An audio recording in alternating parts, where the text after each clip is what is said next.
这个女孩刚来到补习班就震惊了老师，超短裤、大长腿、露脐装，一头金黄色的卷发，标准的非主流辣妹形象。你可能想不到，这竟然是一个高2的学生，准确来说是一个成绩垫底的高2学渣。可就是这样一个学渣辣妹，竟然在1年后考上了日本的庆应大学。要知道，庆应大学的地位相当于我国的清华北大。在这个女孩身上究竟发生了什么事情，能让学习成绩烂成渣的她成功逆袭？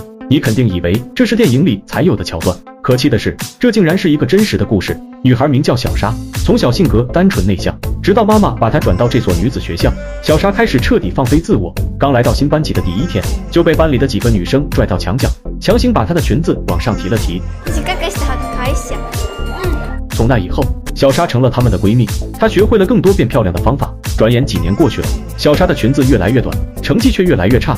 她们是同学眼中引领时尚的非主流，可却是老师口中的垃圾。因为4人从不听课学习，仗着学校有内部升学制度，逃课蹦迪是他们的日常娱乐，即使成绩在全年级倒数，也毫不在意。那时的小莎怎么也想不到，自己的命运竟然会因为一包香烟而彻底改变。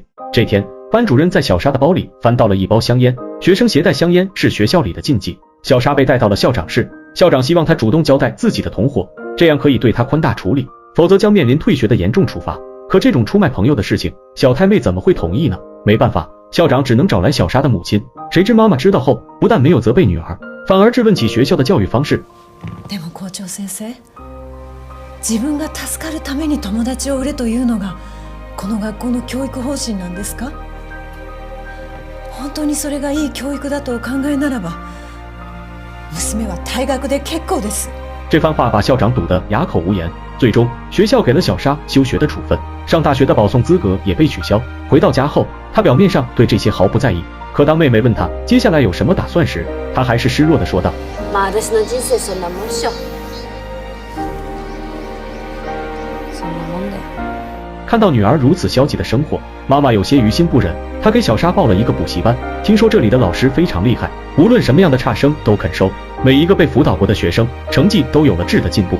可即使是这样，辅导老师平田在第一眼看到小莎时，还是震惊了。不只是她非主流的打扮，更惊讶的是，她的成绩实在是太烂了。一套小学测试卷，可已经读高2的小莎，居然完美避开所有正确答案。一般辅导老师碰上这种学渣，肯定想死的心都有了。可平田老师却偏偏发现了小莎的闪光点。全問不正解だけど、回答欄は全て埋めてるね。まあね、それ当てればラッキーだしね。その積極的な姿勢が実に素晴らしい。这是他第一次受到老师的表扬，小莎有些受宠若惊，感觉鸡皮疙瘩都掉了一地。接着老师问他想报考哪个大学，小莎说随便读一个女校，混个毕业证就行。可老师却建议他报考庆应大学，据说那里是帅哥的集中营。要知道，日本庆应大学的地位相当于我国的清华北大。虽然这个目标听上去非常离谱，但看到老师无比真挚的眼神，小莎还是配合的，在目标栏里写下了庆应大学的名字。从小到大，从来都没有人对他有过期待。既然平田老师这么相信他，那不如稍微努力尝试一下。可小莎的知识储备简直枯竭到不可想象的地步。老师让她在纸上画出日本地图，小莎直接画了个圆圈。就连圣诞老人这种虚构的人物，她也童真的认为是存在于世上的。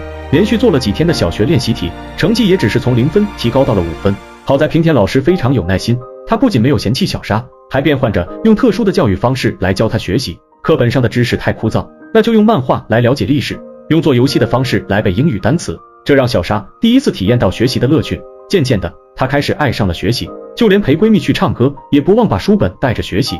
看到小莎的改变，妈妈非常欣慰，可父亲却依旧不以为然。他从小不看好小莎，甚至觉得给她这样的学渣报补习班就是浪费钱。对比2个女儿，他更愿意把精力和财力放在唯一的儿子身上。父亲的偏见让小莎更想证明自己，她比以前更加努力的学习，每天都是第一个来到培训班。放学回家的路上，她也在默默地背着单词。家人在外面吃饭，她躲在房间里复习今天的重点知识。就这样拼命地学了几个月，小莎终于赶在暑假结束前学完了初中的英语课程，并且获得了人生中的第1个满分。高3学期开始，小莎的停学处分终于结束了。可长期的熬夜让小莎在开学的第1堂课上就呼呼大睡。班主任走上前嘲讽她，当得知她的目标是庆应大学时，更是发出了这样的嘲笑。お前みたいなクズが何が慶応だ。じゃあ先生、受かったらどうする？お前全裸でな、逆立ちして校庭一周したるて。みんな聞いた今。小莎并没有把这些话放在心上，放学后依然第一时间来到补习班。班主任得知小沙报了补习班后，他气势汹汹地找到平田老师，指责他给差生定下这么大的目标是不切实际的做法。但平田老师却说：“西村先生，僕はダメな生徒などいないと思うんです。ダメな指導者がいるだけですよ。じゃあ君のやり方で慶応に入れた子がいますか？今から出るんです。さやかちゃんが受かります。あんなクズ無理に決まってる。さやかちゃんはクズじゃない。可能性にあふれる最高に素敵な女の子です。”恰巧两人的对话被坐在不远处的小沙听到，他这才知道，原来自己在老师心中一直被期待着，并且心中又多了一份动力。第二天，小沙找到老师，感谢昨天他为自己说话，可老师却说，或许你更应该感谢你的母亲。老师拿出一个信封，告诉他这厚厚的一沓钱就是你这学期的学费。小沙这才知道，妈妈为了给他凑齐学费，拿出了自己的所有积蓄和保险金，并且还多打了一份工。かといってそれで受かる保証はない。そしたらあーちゃんは言った。受かる受からないは関係ない。さやかは塾に来てからずっとワクワクしている。それだけで十分なんですって。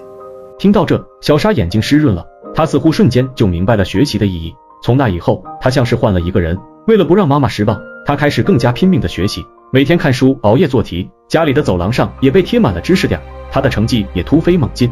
直到这天，小沙无意间翻到庆应大学的高考真题，随便看了几页，顿时沉默了。他这才意识到自己和这所大学的差距，他心灰意冷地来到天台，努力了这么久，他开始怀疑自己的能力，心中萌发了放弃的想法。这时老师也及时来到天台，在他的鼓励下，小沙又重新振作了起来。既然知道了差距，就必须更加拼命努力才行。这一次，小沙做了一个大胆的举动，她让闺蜜帮自己剪了引以为傲的长发，并且不再花费时间在化妆打扮上，以前的短裙也换成了运动装。老师看到这一幕都被震惊了，这和她刚进补习班的形象简直是判若两人。小沙是要将一切精力全部投入在学习中，她不停地熬夜做题，实在压力太大，就把头埋进枕头里，大声哭喊出来。发泄完后起身继续学习，可即使如此努力，每次模拟考试的成绩还是不理想。一次次的打击让小沙的挫败感越来越强烈，一些悲观消极的情绪慢慢填满了她的笔记本。她开始怀疑自己或许根本不是学习的料。她跟老师说，即使不去庆应大学也没关系，我已经很努力了。但现实却很残酷，而老师建议她去庆应大学里散散心，看看梦想中的地方到底是什么样子。小沙却说，看到又怎么样，只会让我更加迷茫。